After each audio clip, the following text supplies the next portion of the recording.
हर घर के आंगन में तुलसी, तुलसी बड़ी महान है। जिस घर में हो तुलसी पूजा, वह घर स्वर्ग समान है। हरे कृष्णा, प्रेम से बोलिए श्री तुलसी शालिग्राम भगवान की जय।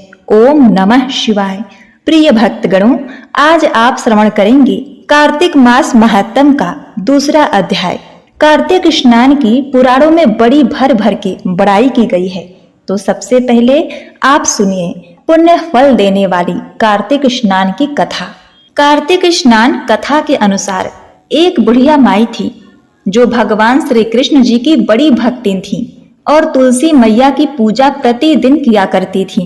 वे बुढ़िया माई चातुर्मास में पुष्कर स्नान किया करती थी। उनके एक बेटा और एक बहू थे। सास ने एक बार अपनी बहू से फलहार बनाने को कहा तो बहू ने खाली टिफिन ही रख दिया। अब बेटा अपने माँ को पुष्कर में पहुंचाने के लिए गया और रास्ते में माँ से बोला, माँ फलहार कर लो। जहाँ पानी मिला वहीं फलहार करने बुढ़िया माई बैठ गई। तो अब देखिए भगवान की लीला। भगवान की कृपा से खाली टिफिन का डब्बा फलों से भर गया। माँ ने फलहार कर लिया। पुष्कर में माँ के रहने के लिए बेटे ने झोपड़ी बनवा दी और फिर वापस घर आ गया। अब रात्रि में श्रावण मास आया और बोला, बुढ़िया माई दरवाजा खोल। तब बुढ़िया माई ने पूछा, तुम कौन हो? तो उसने कहा, मैं श्रावण मास हूँ। बुढ़िया माई ने तुरंत दरवाजा खोल दिया। बुढ़िया माई ने शिव पार्वती की पूजा अर्चना की, बेल पत्र से अभिषेक किया। जाते समय श्रावण मास ने बुढ़िया माई को आशीर्वाद दिया। झोपड़ी की एक दीवार सोने की हो गई। इसके बाद भाद्रपद माह आया। उसने भी दरवाजा खोलने को कहा। बुढ़िया माई ने दरवाजा खोला। सत्तू बनाकर कजरी तीज मनाई। भाद्रपद मास ने बुढ़िया माई को आशीर्वाद दिया और उसके आशीर्वाद से झोपड़ी की दूसरी दीवार भी सोने की हो गई। फिर अश्विन मास आया और उसने भी दरवाजा खोलने को कहा। अब देखिए बुढ़िया माई ने दरवाजा खोला। पितरों का तर्पण कर ब्राह्मण भोज करा, श्राद्ध किया। नवरात्रि में माँ दुर्गा को अखंड ज्योत जलाकर प्रसन्न किया। सत्य की विजय दिवस के रूप में बुराई का अंत की खुशी में दशहरा मनाया। अब अश्विन मास ने जाते समय प्रसन्न होकर तीसरी दीवार भी बहुमूल्य रत्नों से जड़ित कर दी और बुढ़िया माई को सदैव प्रसन्न रहने का आशीर्वाद दिया। इसके बाद परम पावन कार्तिक मास आया। उसने भी दरवाजा खोलने को कहा। बुढ़िया माई ने दरवाजा खोला। अति प्रसन्न मन से कार्तिक स्नान किया। दीप दान कर दीपावली गोवर्धन पूजा की। नित्य प्रति तुलसी माता को जल अर्पण किया। भैया दूज, गोपाष्टमी, आंवला नवमी मनाई। अब कार्तिक मास ने प्रसन्न होकर जाते समय आशीर्वाद दिया और झोपड़ी के स्थान पर महल बन गया। अब उस धन से बुढ़िया माई गरीबों की सेवा कर भजन कीर्तन में अपना समय व्यतीत करने लगी। बेटा अपनी माँ को लेने आया तो माँ और झोपड़ी को पहचान न सका। तो उसने पड़ोसियों से पूछा तो पड़ोसियों ने सब कुछ बताया। तो बेटा माँ के चरणों में गिरकर बोला, माँ घर चलो। सारे सामान के साथ घर ले गया। सासू माँ के ठाठ बाट देखकर बहू के मन में लालच आ गया और बहू इस तरह अगले वर्ष की प्रतीक्षा करने लगी कि कब कार्तिक मास आए। जब अगले साल पुष्कर का समय आया तो बहू ने अपने पति से अपने माँ को भी पुष्कर छोड़कर आने को कहा। तो उसका पति अपनी सास को पुष्कर छोड़कर आया, परंतु बहू की माँ ने धर्म कर्म में बिल्कुल रुचि न ली थी। वह 4 समय भोजन करती और दिन भर सोती। चारों मास आए और चले गए। उनके श्राप से झोपड़ी टूटकर गिर गई और बहू की माँ गधी की योनि में चली गई। क्योंकि महिलाएं लक्ष्मी का रूप हैं और उन्हें लक्ष्मी की तरह चंचल होना चाहिए। भगवान की पूजा और अतिथि का सम्मान और दान पुण्य करना चाहिए। इधर बहू ने कहा कि अब मेरी माँ को ले आओ। जब जमाई सास को लेने गया तो कहीं नहीं मिली। लोगों से पूछने पर लोगों ने बताया कि तेरी सास धर्म कर्म कुछ नहीं करती थी, खाती थी और सोती थी, जिससे वह गधी योनि में चली गई। जमाई गधी बनी सास को बांधकर घर ले आया। उसकी पत्नी ने पूछा, मेरी माँ कहाँ है? तब पति ने कहा, तेरे लालच की वजह से तेरी माँ गधी बन गई है। यह सुनकर बहू को बड़ा ही दुख हुआ। बड़े बड़े विद्वानों, ब्राह्मण, ऋषि, मुनियों से पूछने पर उन्होंने बताया कि तेरी सास के स्नान किए पानी से स्नान करने पर उसे मनुष्य योनि मिलेगी। 1 साल तक बहू की माँ गधी बनी रही और अगले साल जब कार्तिक मास आया तो सास सुबह सुबह ब्रह्म मुहूर्त में कार्तिक स्नान करने लगी। कार्तिक स्नान करते समय जो सासू का नहाया हुआ पानी था, बहू ने उस पानी से अपनी माँ को नहलाया। बहू ने उस पानी से गधी बनी माँ को नहलाया तो उसका उद्धार हो गया। वह फिर से मनुष्य के रूप में प्रकट हो गई। बुढ़िया माई ने चारों मासों का सम्मान किया।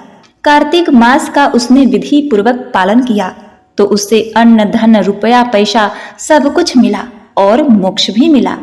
और बहू की माँ ने लालच किया, दिन भर सोती रही, कार्तिक मास और अन्य मासों का अपमान किया, इसीलिए वह गधी बन गई थी। तो हे कार्तिक मास के भगवान दामोदर भगवान, जैसा बुढ़िया माई को दिया वैसा सबको देना। कहानी को सुनते, कहते, हुंकारा भरते सभी परिवार को देना। प्रिय भक्तगणों, अब आइए श्रवण करते हैं कार्तिक मास महत्म का 2 अध्याय। श्री कृष्ण भगवान के चरणों में शीश झुकाओ, श्रद्धा भाव से पूजो हरि, मनोवांछित फल पाओ। सत्यभामा ने भगवान श्री कृष्ण से कहा, हे प्रभु, आप तो सभी काल में व्यापक हैं और सभी काल आपके आगे एक समान हैं। फिर यह कार्तिक मास ही सभी मासों में श्रेष्ठ क्यों है? आप सब तिथियों में एकादशी और सभी मासों में कार्तिक मास को ही अपना प्रिय क्यों कहते हैं? इसका कारण बताइए। भगवान श्री कृष्ण ने कहा, हे भामिनी, तुमने बहुत ही सुंदर प्रश्न किया है। मैं तुम्हें इसका उत्तर देता हूँ, ध्यान पूर्वक सुनो।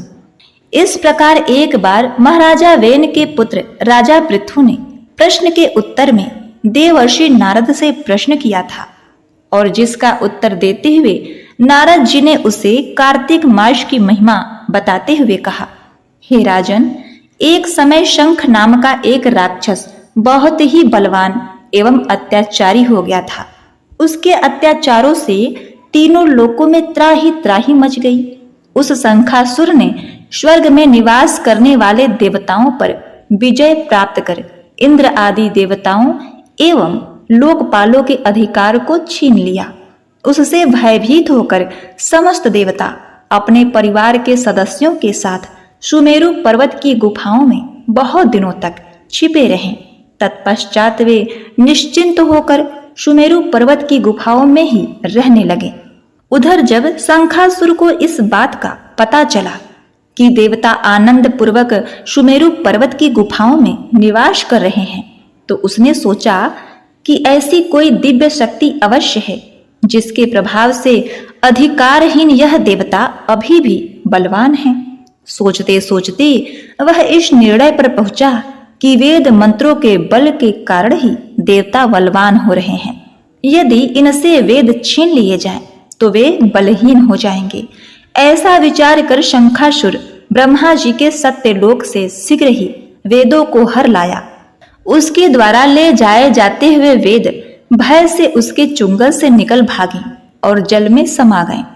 शंखासुर ने वेद मंत्रों तथा बीज मंत्रों को ढूंढते हुए सागर में प्रवेश किया, परंतु न तो उसको वेद मंत्र मिले न ही बीज मंत्र।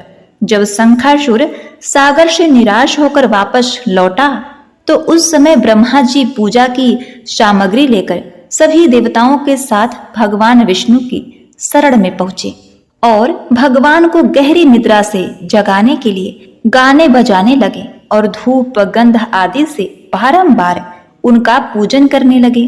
धूप दीप नैवेद्य आदि अर्पित किए जाने पर भगवान की निद्रा टूटी और वह देवताओं सहित ब्रह्मा जी को अपना पूजन करते हुए देखकर बहुत ही प्रसन्न हुए तथा कहने लगे, हे देवताओं, मैं आप लोगों के इस कीर्तन एवं मंगल चारण से बहुत ही प्रसन्न हूँ।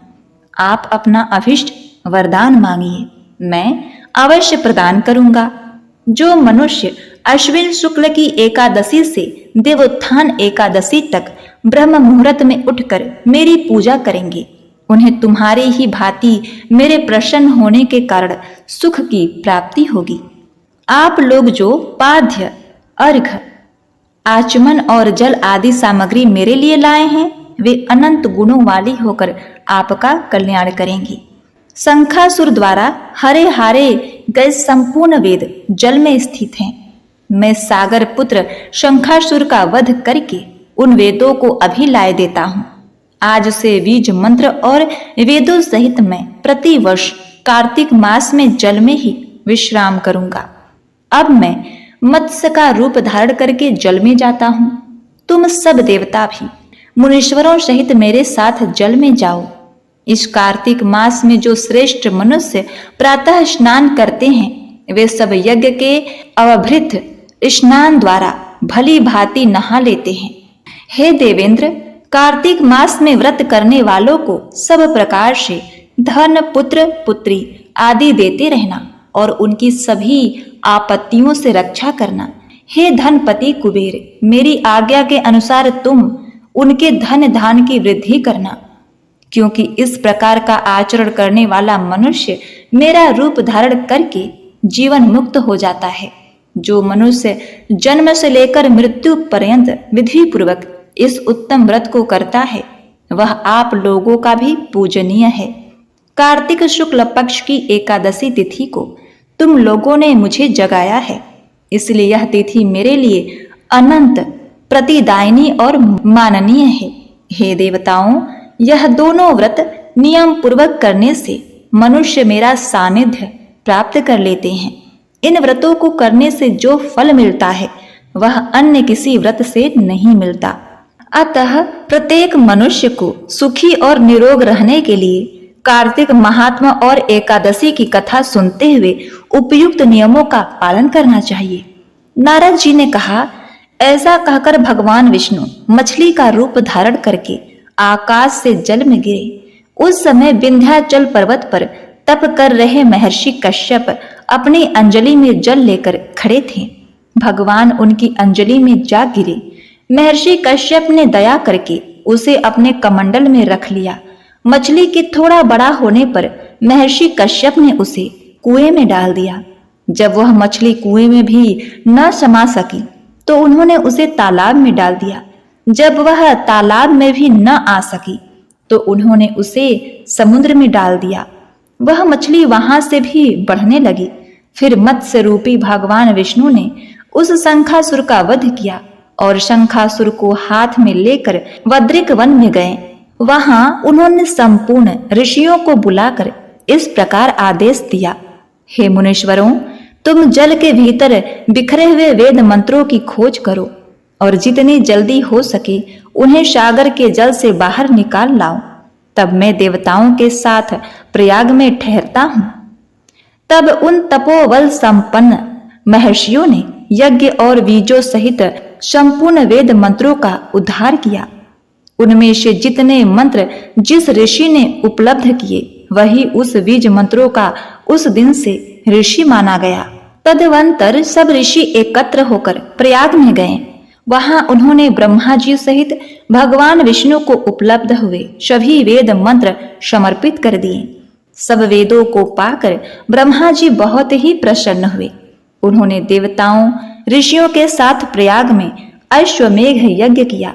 यह यज्ञ समाप्त होने पर सब देवताओं ने भगवान से निवेदन किया, हे देवाधिदेव, हे जगन्नाथ, इस स्थान पर ब्रह्मा जी ने खोए हुए वेदों को पुनः प्राप्त किया है और हमने भी यहाँ आपके प्रसाद से यज्ञ भाग पाए हैं।